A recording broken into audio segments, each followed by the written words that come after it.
Contact us to avail the combo offer of General Studies and Public Administration optional with 20% discount. Yes, good morning everyone. Today we are going to have the Hindu analysis of 17th July 2021. Let us see which are the important articles from today's The Hindu newspaper. Yes, these are the important articles. These are mains related and these are prelims related articles. Let us take overview of all these articles first and then we will discuss them one by one. First article, India needs a renewed healthcare system. On page number 6, this particular article talks about the changes that are required in India's public health system, and therefore especially in the background of pandemic, COVID-19 pandemic that is going on in the country. So to deal with that pandemic, what changes are required? So from GS2 paper, governance and health sector, so we are expecting surely the question in GS2 paper, health related aspects, governance related aspect. So we will take input here. Next, overdue review. So on page number 6, this editorial talks about recent comments by Chief Justice of India on sedition law section 124A of IPC, and it has asked the government whether it is required to be present even after 75 years of independence. Okay, so yes, from that context we are going to take input here, GS2 paper polity part. Okay, then rising again. So it is having the context of COVID-19 cases which are increasing not only in India but all around the world, US, UK as well as many of the Southeast Asian countries. We are witnessing surge in COVID-19 cases, and the context of this article is this particular, let's say, issue. Along with that, in second part of that article, it is also talking about the need of vaccination, increase in vaccination rate in the country. Then specifically prelims related development, center notifies purview of Krishna Godavari boards. So from polity perspective, we have to understand which are the constitutional and legal provisions regarding the interstate river water disputes. Along with that, dams across Krishna river, because this particular article mentions about Sri Sailam dam. Okay, so which are the dams built across Krishna river, that thing important from geography perspective, right? And then the faster, this particular scheme, fast and secure transmission of electronic records. This is being launched by the Supreme Court for immediate communication of all the Supreme Court or other courts orders to jail authorities. So to reduce the time which is required for communication and further implementation of those court orders by the jail authorities. So this is important from judicial reforms perspective, polity part. Fine. So lastly, some practice prelims MCQs on daily current affairs. Yes. So first article, let us now discuss in detail. India needs a renewed healthcare system. Okay, the context of this particular article is, yes, recently there were changes made in Union Cabinet, and a different, let's say, new minister, health minister has been appointed, and the writer is saying that the new changes that are required in the healthcare system, this poses the challenge before the new health minister. So yes, in first part, the writer is talking about lessons that are required to be learned from two states, Kerala and Maharashtra, which are at forefront both in the first wave of pandemic as well as second wave of pandemic in large number of cases. Okay, so yes, let us understand how there is a divergence between these two, especially in terms of public health system. Okay, so Kerala and Maharashtra. So what is the similarity between these two? Similarity is that both states are having equal per capita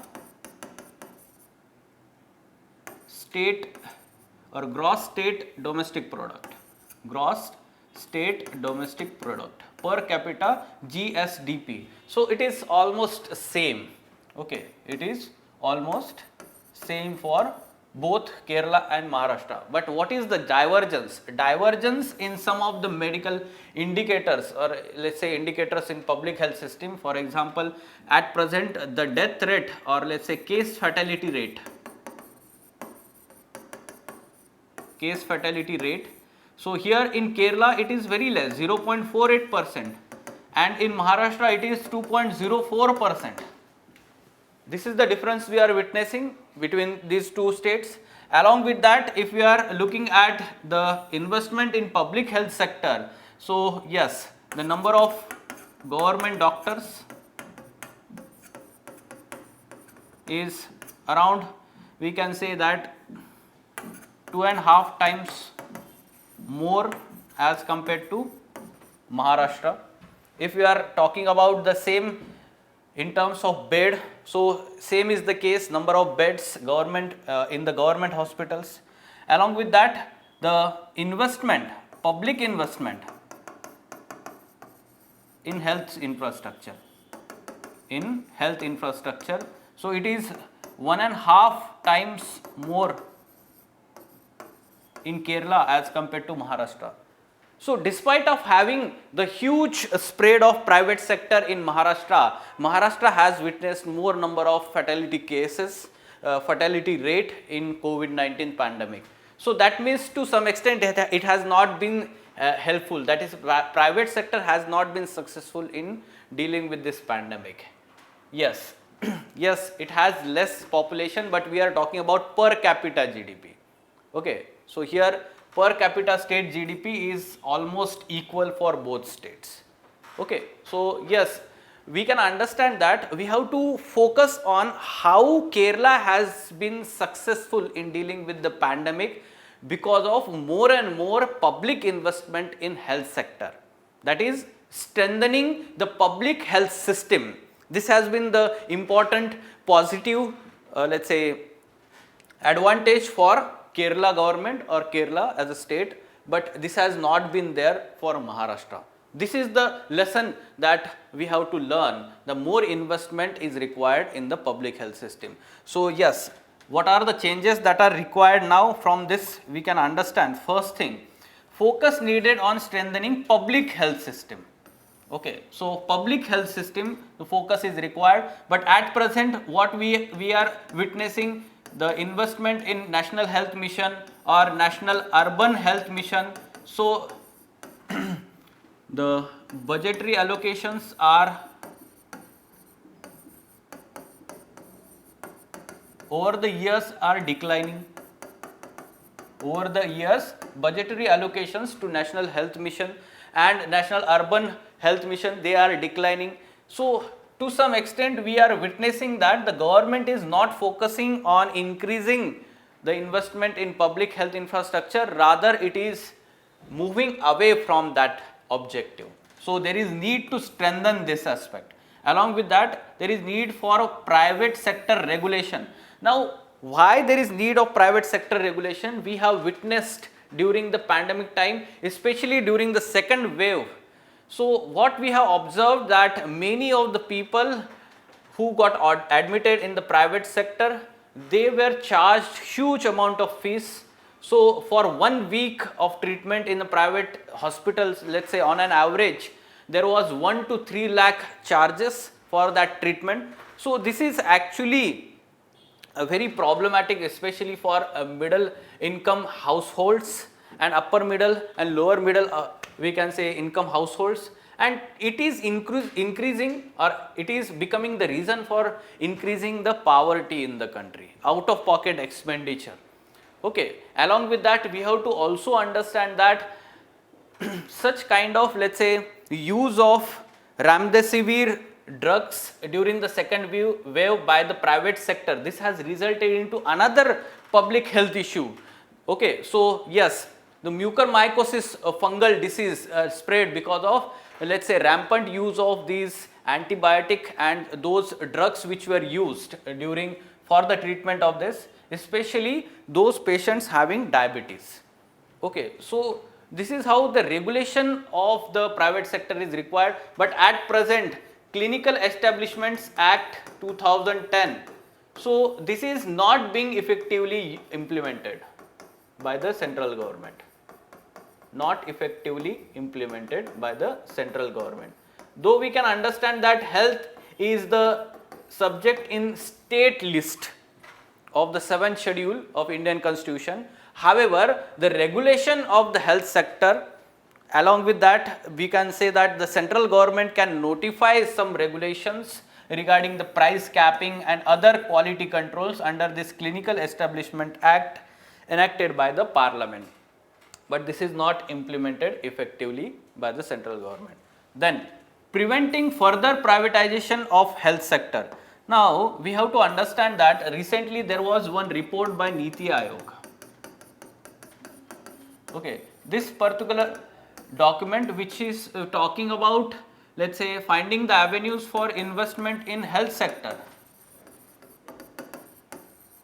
Now, this particular document, instead of focusing or strengthening the public health system, it is focusing on privatizing health system, and at the same time not only increasing the private sector investment in tier 2 and tier 3 cities, it is also talking about let's say transferring the assets, infrastructure that is created for public health system to the private sector.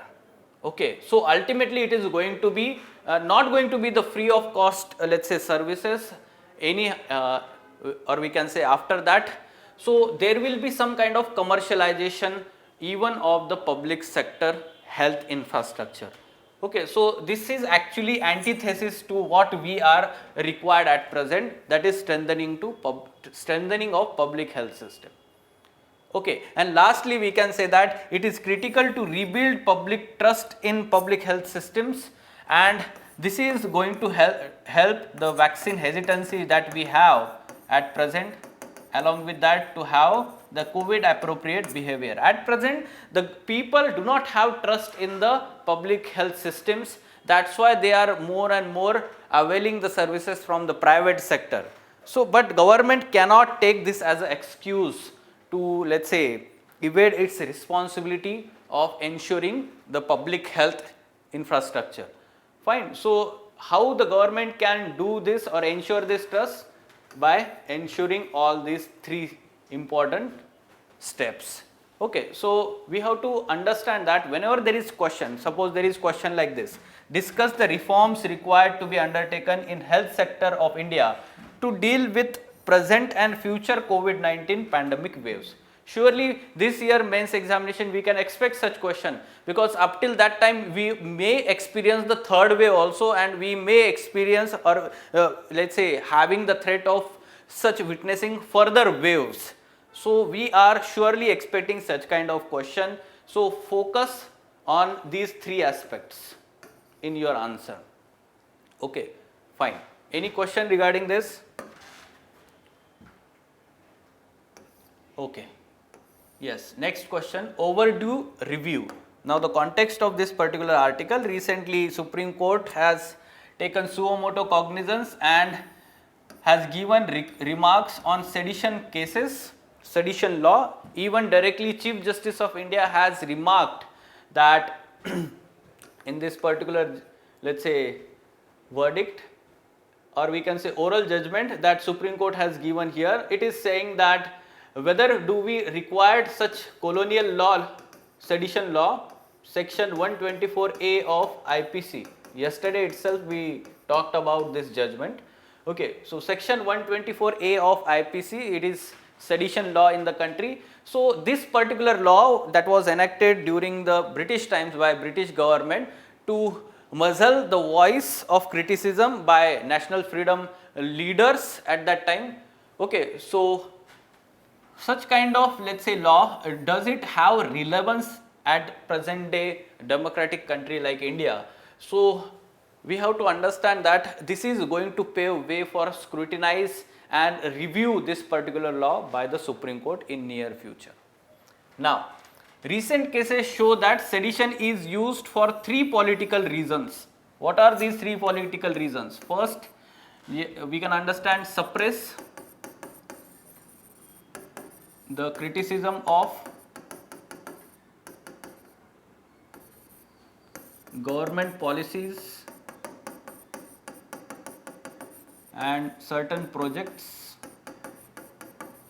Second is, we can say, action against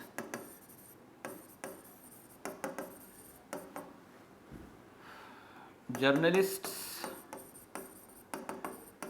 activists, okay, who are actually criticizing the government policies and projects. And third thing is that especially those who are politically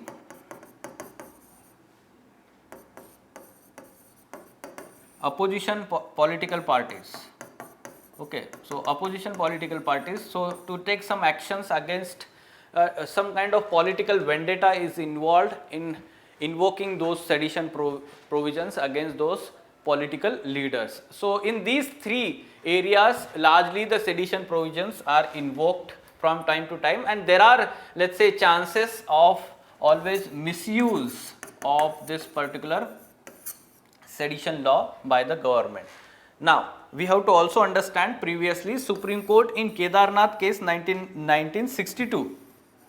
Here the Supreme Court has, we can say, upheld the legality and constitutionality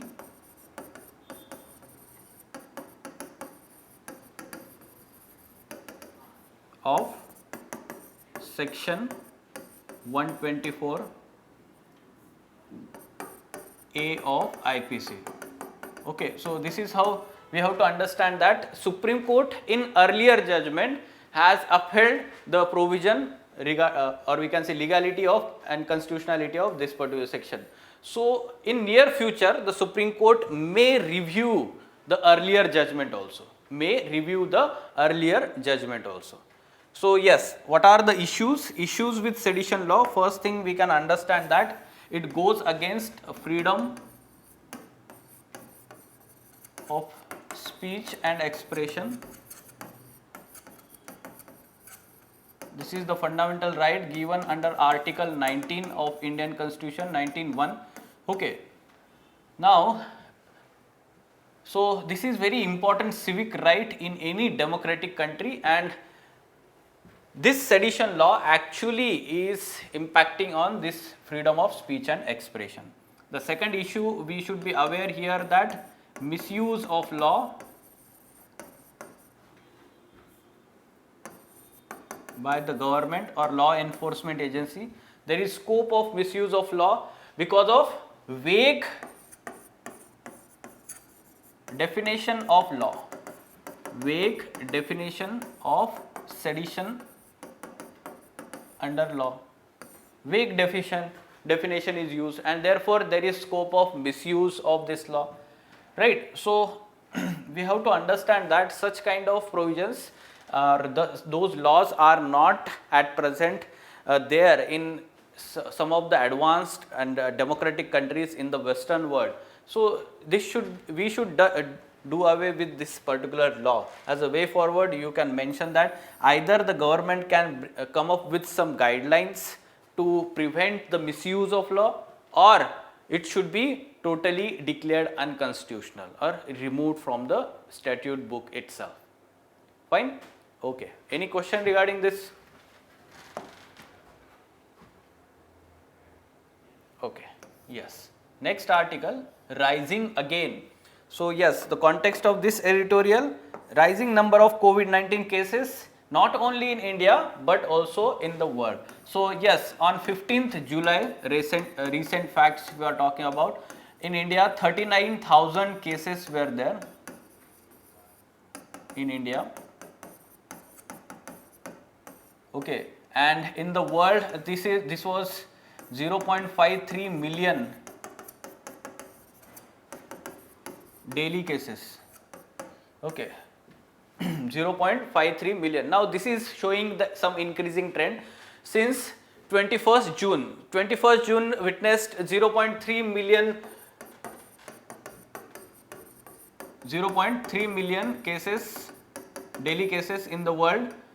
Okay, and this was lowest after, let's say, in April we witnessed 0.9 million daily cases, highest during the second wave. So this trend is now reversed. You can see 0.53 million, that means there is increasing number of cases. Now this trend is increasing not only in US and UK but also in Southeast Asian countries like Indonesia and Malaysia, Japan also. So in Indonesia there are around 27,000 cases, daily cases at present. So it has become hotspot in Asia now. Indonesia has become the hotspot. Okay, 27,000 cases. Along with that, there is increased number of cases in US and UK also, despite of widespread vaccination of its nationals. Okay, so this is actually the worrisome situation. You need to be aware about some facts also. Though we can understand that after, let's say, next 6 months, when you are going to write the mains examination, these facts will not be relevant. But you should be aware about the trends during first wave, second wave, third wave, what happened in different parts of the country as well as parts of the world. Now, the larger coverage of vaccination in UK and US has reduced hospitalization and death rates. Now, this is good thing. If you are talking about UK, there is almost around 87% of its individuals has taken one dose and 67% of its individuals have taken 2 doses completed. Okay, so more than 50% we can see, and in US also around 47% of the people have taken 2 doses. So around 50% of them. So this has helped in reducing the hospitalization substantially and brought down the case fatality rate significantly.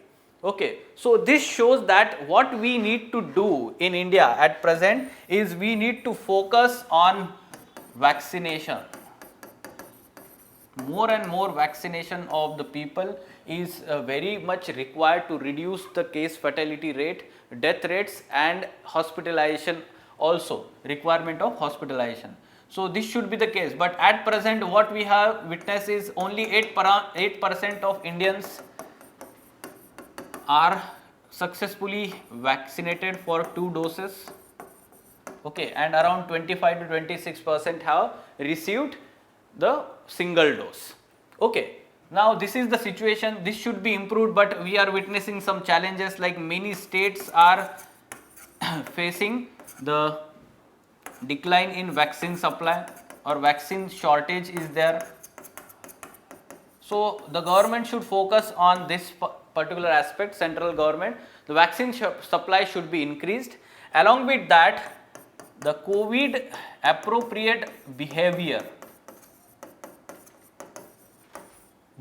aspects, that is, yes, universal masking, then hand hygiene, social distancing. So these are very important behavioral aspect to deal with this pandemic waves until and unless we vaccinate all. Okay, so those who got vaccinated also, they should be also following the COVID-19 appropriate behavior. Okay, so in this manner, focus should be on vaccinating the people as well as ensuring this COVID-19 appropriate behavior also. Yes, any question regarding this? Okay, now moving on. Center notifies purview of Krishna Godavari boards. Yes, one of the students yesterday was talking about this particular notification. Yes, first of all, what notification is talking about? Yes, central government has, let's say, notified the purview of Krishna and Godavari river management boards which were established under Andhra Pradesh Reorganization Act.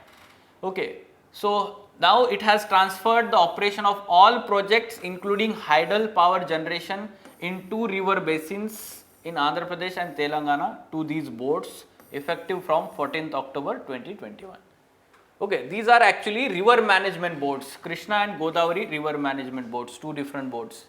Now this notification empowers boards to supervise operation of headworks of barrages, dams, reservoirs, regulating structures, water transmission lines and powerhouses at the projects. The notification assumes significance in the backdrop of escalation in the dispute between the 2 states, that is Telangana and Andhra Pradesh, over the project works and hydel generation at Srisailam, Nagarjun Sagar and Pulichintala reservoirs, these dams. Okay, so yesterday we were talking about this particular dispute going on between Andhra Pradesh and Telangana over these particular hydel projects. Okay, so we have to understand the legal and constitutional provisions regarding river waters. Okay, so there is one provision in Indian Constitution, Article 262. Article 262 Indian Constitution talks that Parliament may by law provide the adjudication of any dispute or complaint with respect to the use, distribution and control of waters of or in any interstate river or river valley. Okay, so Parliament may enact such law to, let's say, regulate or provide the adjudication of that dispute. Along with that, anything in this constitution, Parliament may by law provide that neither Supreme Court nor any other court shall exercise jurisdiction in respect of any such dispute or complaint as in reference to the clause 1, that is this clause.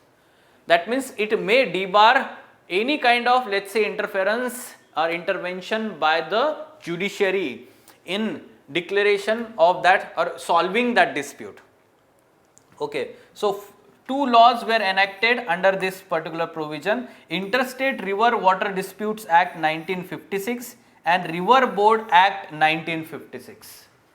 Through this, the Parliament empowers central government to enact or form such kind of, let's say, tribunals under this Interstate River Water Dispute Act and river boards under this particular act.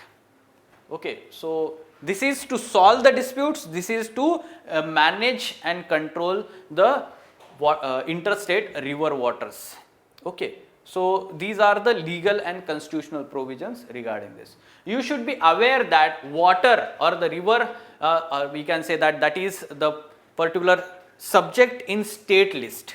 Rivers and their utilization, water utilization, it is in state list. However, when we have the interstate river flowing flowing in a two or more than two states, and suppose there is dispute by the states, by any one of the states that is raised with the central government, then there is one provision in the union list which talks about such regulation or adjudication of that dispute.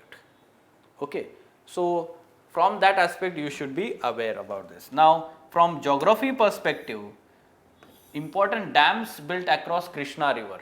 This is also important. Yes, Krishna river originates from Maharashtra, flows into Karnataka and then later on into Andhra Pradesh, or we can say border along Andhra Pradesh and Telangana at present. Okay, so yes, Almaty Dam, Narayanpur Dam and Jurala project, these are located in Karnataka.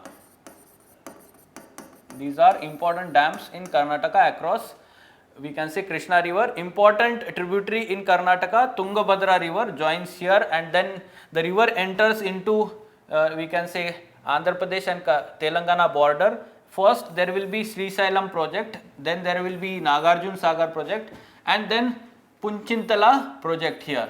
So this is the sequence of these projects. The hydel power projects are located here along these three projects or dams.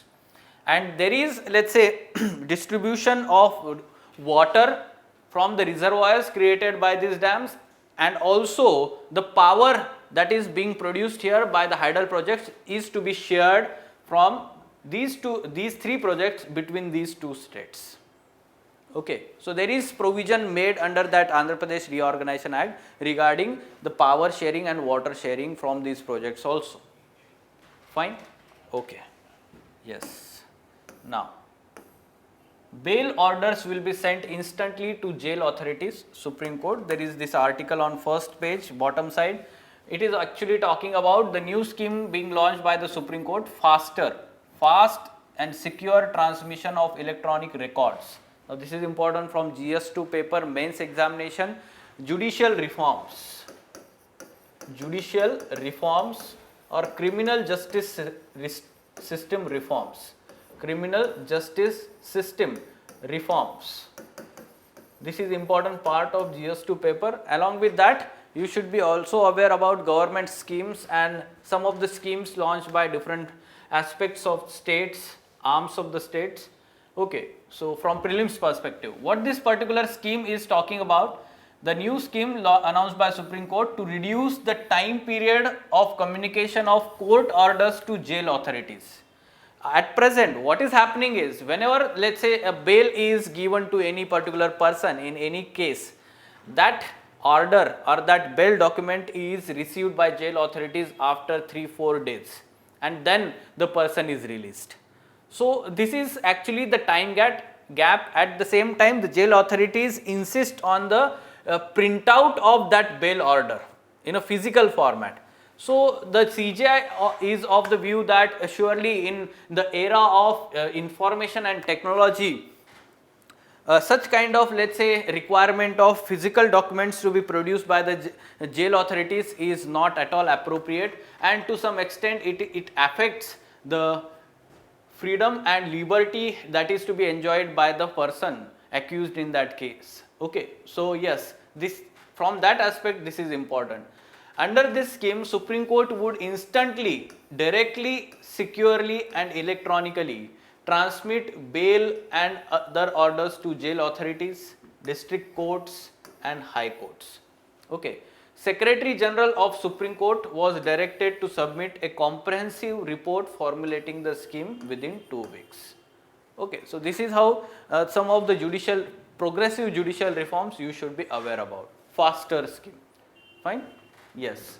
Now, COVID-19 related development. In one of the survey undertaken by ICMR, it has been found that this Delta variant, a majority of over 86% of the breakthrough infections after COVID-19 vaccination have been caused by Delta variant only in the country. And this has also, let's say, increased rate of hospitalization and case fatality rate also. Now, a breakthrough infection is the case of illness in which vaccinated individual becomes sick from the same illness that the vaccine is meant to prevent. That means even after getting 2 doses of vaccines, if that person is getting infected by COVID-19 virus, then that is called as breakthrough infection. So for prelims examination, you should be aware about meaning of certain terms related to COVID-19 disease. So from this particular chart, you can see at present 28th June latest data, the maximum number of cases are for Delta variant. Okay, the remaining are like you can see the Beta recent one, okay, and others. So the maximum, let's say, cases are from this Delta variant. Fine? Okay. Yes, try to solve this question. What should be the answer to this question?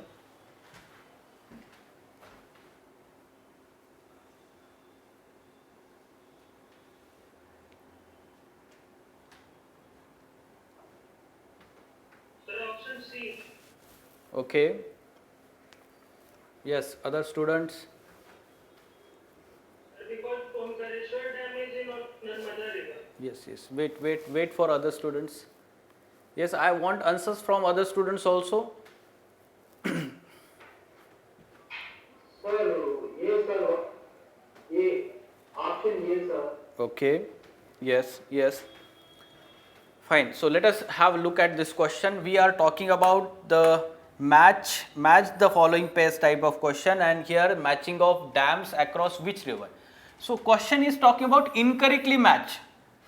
We need to understand, read and understand properly the command in the question in prelims examination. It is talking about incorrectly match. So yes, Almaty Dam, just now we talked about it, it is across Krishna river. So it is correctly matched. Then there is Krishna Raj Sagar. So a few days back in the Hindu analysis itself, we talked about this dam. Krishna Raj Sagar was across Kaveri river. So this is correctly matched. Now Omkareshwar Dam, when we are talking about Narmada Sagar Dam, we are talking about that dams built across Narmada river, and there was Omkareshwar Dam, but that was not across Godavari river, this was Narmada river. Yes, so one of the students correctly identified this. Narmada river, Omkareshwar Dam in MP, Madhya Pradesh. Okay, so this is incorrectly matched. So what question is talking about? Incorrectly matched pairs. So only 3 is incorrectly matched. This should be the answer. So yes, if it would have been the command correctly matched, then A would have been the answer. Okay, so we should be very careful in attempting questions in prelims examination. Fine. Okay, so yes, these were important articles. Any question from today's The Hindu analysis?